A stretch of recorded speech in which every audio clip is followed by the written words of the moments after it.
Hey everyone, welcome to this week's Haze Reverb update video, and today we have a new banner but for an old unit, and that is for Isabella. I believe Isabella recently had a skin from the monthly login, or I believe, and therefore if you want to utilize that, I guess this will be your chance to get her. But I strongly suggest that you don't pull for her.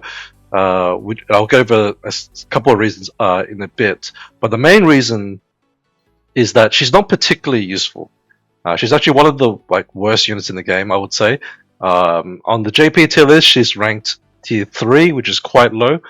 I guess that's not completely unusable, but she's just very niche, and you don't really need her. Plus, she's not a limited unit anyway, and you can always get her from the customized banner if you really wanted to. And also, she can be a spook while you're pulling for other units.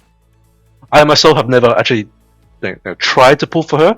However, I do have a rank 4 Isabella just naturally, and that is just sitting there doing nothing. So I just I don't recommend to go for her at all. But just quickly, the main unique thing about her is that she is a damage share unit. This could be useful in the future. Because in other games, damage shares are usually pretty good, but I just don't feel like they're that good in this game where most units are just going to get one shot anyway, and damage share is unlikely to really make that much of a difference.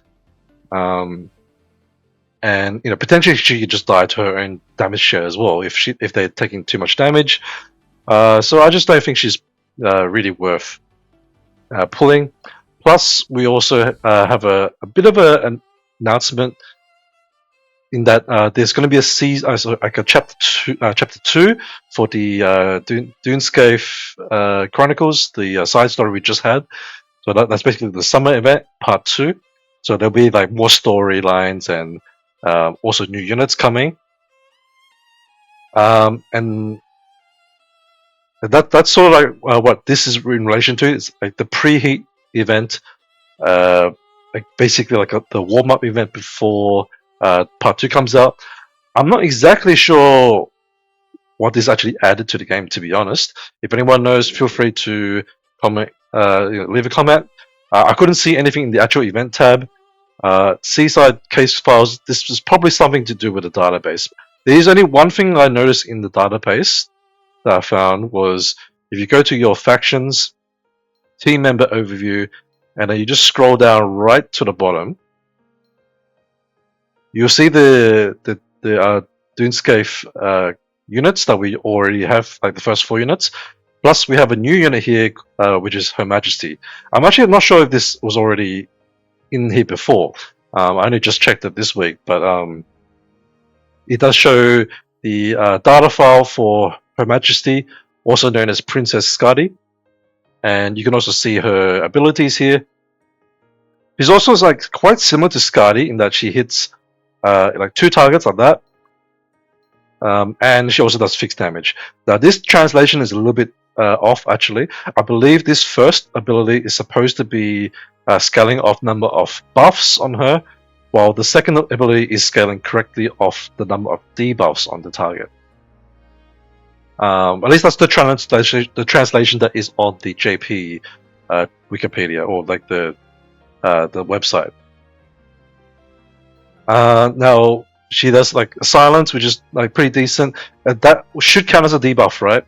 So this fixed damage will always do some sort of damage with the silence. And then she's also a multi-hitter. That is very niche, but it could be useful in certain areas where you need multi-hits, of course.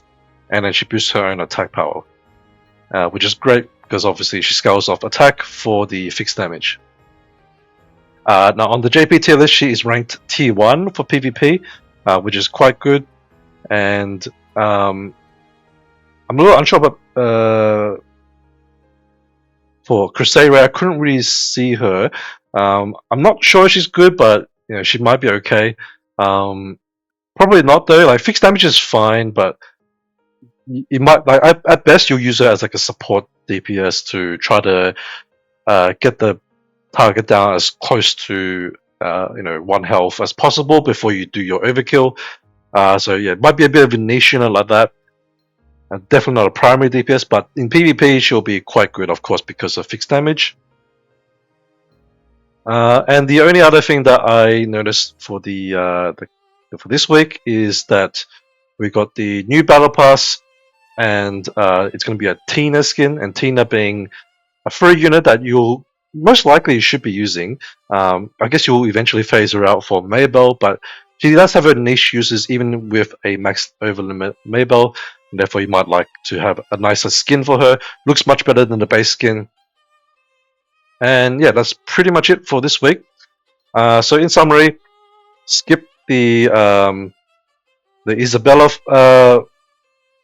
banner and save up your resources for next week or maybe the week after. Most likely next week. We will probably get Princess Sky for free, I believe, if I read it correctly somewhere. But there will be other units that will be coming out, so I'll go over them when they do get announced. I am expecting them to be releasing Summer Ophelia 2, which is the transcendent Ophelia. And I believe she'll be a pretty big game changer when she does get released, so hopefully you should save up for that at least and look forward to that. Alright, I'm going to leave it here. Thanks guys for watching, and I'll see you in the next video. Bye bye.